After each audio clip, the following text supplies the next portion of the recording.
بسم اللہ الرحمن الرحیم۔ السلام علیکم دوستو، آج ہم بات کرنے جا رہے ہیں ایک ایسے مدعے پر جو شاید آپ کے دل کو چھو جائے، آپ کو سوچنے پر مجبور کر دے اور شاید کہیں آنکھوں میں آنسو بھی لے آئے۔ اسلام ایک ایسا دین، ایک ایسی طاقت جس کے آگے ایک وقت تھا کہ دنیا کا ہر کونا جھکتا تھا۔ جب اسلام اپنے شروعاتی دنوں میں تھا تو عرب سے لے کر مصر، سیریا سے لے کر فرانس اور افریقہ سے ہندوستان تک مسلمانوں کا پرچم لہراتا تھا۔ لیکن افسوس، یہ طاقت، یہ شان، یہ عزت ہمارے ہی اپنوں کے ہاتھوں چھینی گئی، ان غداروں کے ہاتھوں جنہوں نے اپنی خود غرضی، لالچ اور منافقت کے چکر میں اسلام کے خلاف سازشیں رچی۔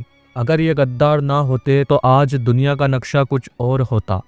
ہر کونے میں اللہ کا کلمہ گونجتا، مسجدوں سے اذان کی آوازیں آتی اور اسلام کا عدل و انصاف ہر ملک میں قائم ہوتا۔ آج ہم انہی غداروں کی بات کریں گے جنہوں نے اپنی وفاداری چھوڑی، اپنا دین بیچا اور مسلمانوں کو ایک دوسرے کے خلاف کھڑا کر دیا۔ تو چلیے دوستو، شروع کرتے ہیں اور دیکھتے ہیں کہ کیسے کچھ لوگوں کی وجہ سے اسلام کی وہ شان و شوکت کمزور ہوئی۔ لیکن ساتھ ہی یہ بھی یاد رکھیں کہ اسلام کی طاقت آج بھی ہم میں ہے اگر ہم ایک ہو جائیں۔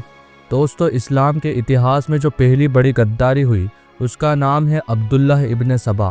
یہ وہ شخص تھا جس کا ظاہر تو مسلمان جیسا تھا لیکن دل میں منافقت کا زہر بھرا تھا۔ عبداللہ ابن سبا ایک یہودی تھا جو کہتا تھا کہ اس نے اسلام قبول کر لیا، لیکن اصل میں اس کا مقصد تھا اسلام کے اندر فتنہ ڈال کر مسلمانوں کو توڑنا۔ عبداللہ ابن سبا نے اپنی چالاکیوں سے لوگوں کے دلوں میں حضرت عثمان رضی اللہ تعالی عنہ، جو خلفائے راشدین میں سے ایک تھے، ان کے خلاف نفرت بھرنا شروع کیا۔ اس نے افواہیں پھیلائی کہ حضرت عثمان رضی اللہ تعالی عنہ اپنے رشتہ داروں کو زیادہ مقام دے رہے ہیں اور ان کے خلافت میں ناانصافی ہو رہی ہے۔ اس نے ایک پروپیگنڈا چلایا کہ حضرت عثمان رضی اللہ تعالی عنہ کو خلیفہ کے عہدے سے ہٹانا چاہیے اور حضرت علی رضی اللہ تعالی عنہ کو خلیفہ بنانا چاہیے۔ یہ بات بالکل غلط تھی کیونکہ حضرت علی خود حضرت عثمان کے وفادار تھے اور ایسی کوئی خواہش نہیں رکھتے تھے۔ عبداللہ ابن سبا کے اس فتنے کا نتیجہ یہ ہوا کہ لوگ بھڑک اٹھے۔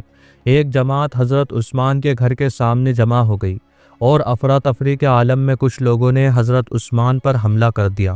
656 سینچری میں حضرت عثمان جو قرآن پڑھ رہے تھے شہید کر دیے گئے۔ ان کا خون قرآن کے صحیفوں پر گرا۔ یہ اسلام کے اتہاس کا بہت بڑا صدمہ تھا۔ حضرت عثمان رضی اللہ تعالی عنہ کی شہادت کے بعد مسلمان دو حصوں میں بٹ گئے۔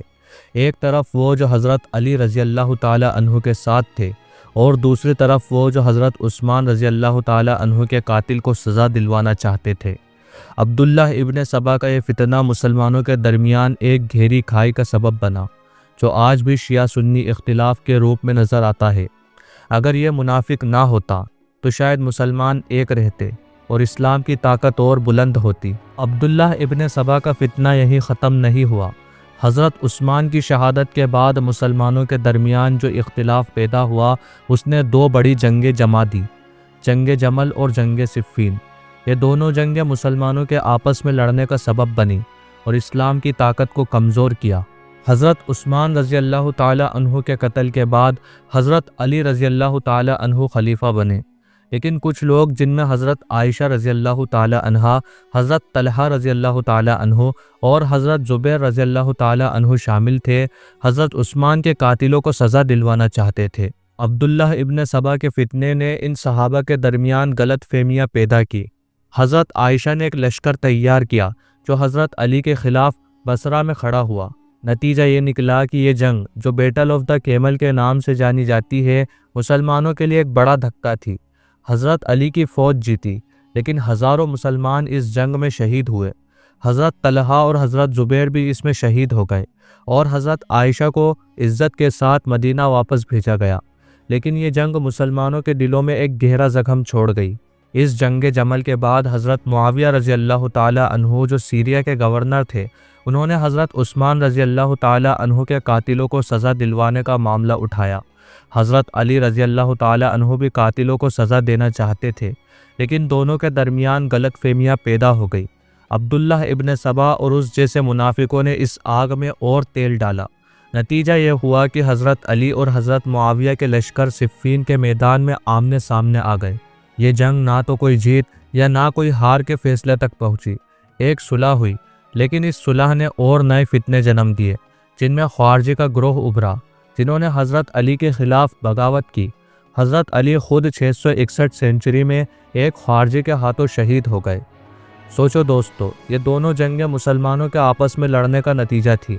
اگر عبداللہ ابن سبا جیسے منافق نہ ہوتے، اگر مسلمان ایک رہتے، تو اسلام کی طاقت دنیا کے ہر کونے میں پھیلتی۔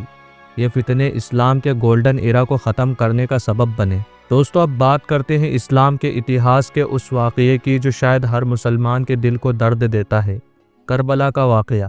یہ 680 سینچری کا وقت تھا جب رسول اللہ صلی اللہ علیہ وسلم کے نواسے حضرت امام حسین رضی اللہ تعالی عنہ یزید کی فوج کے خلاف آخری سانس تک لڑے۔ لیکن اس واقعے کے پیچھے بھی غداری تھی، کوفہ کے لوگوں کی غداری۔ جب یزید نے خلافت سنبھالی تو اس کے ظلم اور ناانصاف کے خلاف آواز اٹھنے لگی۔ کوفہ کے لوگوں نے حضرت امام حسین رضی اللہ تعالی عنہ کو خط لکھے، انہیں دعوت دی کہ وہ کوفہ آئیں اور ان کی حکومت قائم کرنے میں مدد کرے۔ حضرت امام حسین رضی اللہ تعالی عنہ نے اپنے چچا زادہ مسلم بن عاقل کو کوفہ بھیجا، جنہوں نے وہاں کے لوگوں کا حوصلہ دیکھا۔ لیکن جب حضرت امام حسین رضی اللہ تعالی عنہ اپنے چھوٹے سے قافلے کے ساتھ کوفہ کی طرف روانہ ہوئے تو کوفہ کے لوگوں نے اپنا وعدہ توڑ دیا۔ یزید کے گورنر ابن زیاد نے کوفہ کے لوگوں کو ڈرا دھمکا کر چپ کروا دیا۔ مسلم بن عقیل رضی اللہ تعالی عنہ کو شہید کر دیا گیا اور کوفہ کے لوگ اپنے گھروں میں چھپ گئے۔ حضرت امام حسین رضی اللہ تعالی عنہ جب کربلا پہنچے تو ان کے ساتھ صرف 72 وفادار ساتھی تھے، جن میں ان کے خاندان کے مرد، عورتیں اور بچے شامل تھے۔ یزید کی فوج جو ہزاروں کی تعداد میں تھی، اس نے انہیں گھیر لیا۔ 10 محرم 680 سینچری کو حضرت امام حسین رضی اللہ تعالی عنہ اور ان کے ساتھیوں کو بھوکا پیاسا شہید کر دیا گیا۔ دوستو، کربلا صرف ایک جنگ نہیں تھی، یہ حق اور باطل کے درمیان لڑائی تھی۔ حضرت امام حسین رضی اللہ تعالی عنہ نے اپنی جان دے دی، لیکن ظلم کے آگے جھکنا قبول نہیں کیا۔ لیکن سوچو، اگر کوفہ کے لوگ اپنا وعدہ نبھاتے، اگر وہ حضرت امام حسین کے ساتھ کھڑے ہوتے، تو شاید اسلام کی طاقت اور بلند ہوتی۔ کوفہ کے لوگوں کی غداری نے اسلام کے اتہاس کو ایک ایسا زخم دیا جو آج بھی ہر مسلمان کے دل میں درد بن کر رہتا ہے۔ دوستو، اب بات کرتے ہیں ایک اور بڑے دھوکے کی، جس سے اسلام کا ایک بلند مرکز تباہ ہو گیا، بغداد کی تباہی۔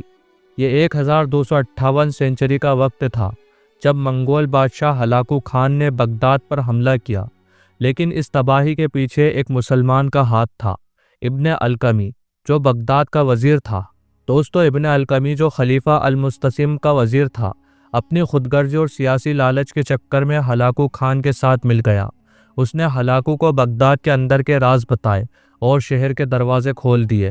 ہلاکو خان کی فوج نے بغداد میں خون کی ندیاں بہا دی، مسجدیں تباہ کی، قرآن کے نسخے جلائے اور علمی خزانے مٹی میں ملا دیے۔ ہزاروں مسلمان شہید ہوئے اور خلیفہ المستسم کو بھی قتل کر دیا گیا۔ بغداد اس وقت دنیا کا علمی اور دینی مرکز تھا۔ یہاں کے مدرسے، لائبریری اور علماء دنیا بھر میں مشہور تھے۔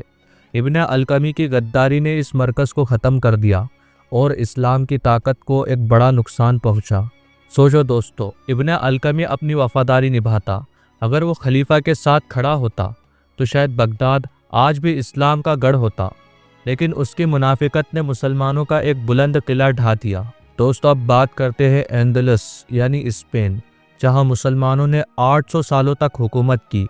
یہ وہ دور تھا جب اندلس دنیا کا علمی، ثقافتی اور دینی مرکز تھا۔ قردبہ اور گریناڈا کے مدرسے اور لائبریری دنیا بھر کے لوگوں کو اپنی طرف کھینچتے تھے، لیکن افسوس، یہاں بھی مسلمانوں کی آپس کی پھوٹ اور غداری نے ان کی حکومت کا خاتمہ کیا۔ 13ویں صدی تک اندلس کے مسلم سلطان آپس میں لڑنے لگے۔ ہر چھوٹا سا سلطان اپنی ریاست کے لیے دوسرے سے جنگ کرتا تھا۔ اس پھوٹ کا فائدہ کرسچن فوجوں نے اٹھایا۔ 1492 سینچری میں جب کرسچن بادشاہ فرڈینینڈ اور ایسابیلا نے گریناڈا پر حملہ کیا تو مسلم حکمران ابو عبداللہ محمد یعنی باؤبدل اپنی فوج کے ساتھ اکیلا رہ گیا۔ دوسرے مسلم سلطان اس کی مدد کو نہیں آئے۔ نتیجہ یہ ہوا کہ گریناڈا کرسچن کے ہاتھوں چلا گیا اور اندلس سے اسلام کا پرچم ہمیشہ کے لیے اتر گیا۔ کئی مسلم حکمرانوں نے کرسچن فوجوں سے راضی نامہ کر لیا اور اپنے ہی مسلمانوں کے خلاف ان کا ساتھ دیا۔ یہ غداری اندلس کے خاتمے کا سبب بنی۔ دوستو، اندلس کی تباہی ہمیں سکھاتی ہے کہ جب مسلمان ایک نہیں ہوتے تو دشمن ان کا فائدہ اٹھاتا ہے۔ اگر اندلس یعنی اسپین کے مسلمان آپس میں ایک ہوتے تو شاید آج بھی اسپین میں اسلام کا بول بالا ہوتا۔ دوستو، یہ تھی کہانی ان غداروں کی جنہوں نے اسلام کے اتہاس کو بدل دیا۔ عبداللہ ابن سبا کے فتنے نے مسلمانوں کو بانٹ دیا۔ کوفہ کے لوگوں کی غداری نے کربلا کا زخم دیا۔ ابن القمی کی منافقت نے بغداد کو تباہ کیا، اور اندلس کے مسلم حکمرانوں کی فوٹ نے اسپین سے اسلام کا نام مٹا دیا۔ لیکن دوستو، یہ کہانی یہی ختم نہیں ہوتی۔ اسلام آج بھی زندہ ہے اور اس کی طاقت ہمارے دلوں میں ہے۔ اگر ہم آپس کے اختلاف بھلا دیں، اگر ہم ایک ہو جائیں، تو وہ دن دور نہیں جب اسلام کا پرچم پھر سے دنیا کے ہر کونے میں لہرائے گا۔ دوستو، میری آپ سے ایک چھوٹی سی اپیل ہے۔ آؤ ہم وعدہ کریں کہ ہم آپس میں نہ لڑیں، ہم ایک دوسرے کا ساتھ دیں، اپنے دین پر مضبوط رہیں اور اللہ کے راستے پر چلیں۔ اللہ تعالیٰ سے دعا ہے کہ وہ ہمیں اتحاد عطا کرے، ہمیں فتنوں سے بچائے اور اسلام کو پھر سے دنیا کی سب سے بڑی طاقت بنائے۔ اللہ تعالیٰ آپ کا اور ہمارا حامی اور مددگار ہو۔ آمین۔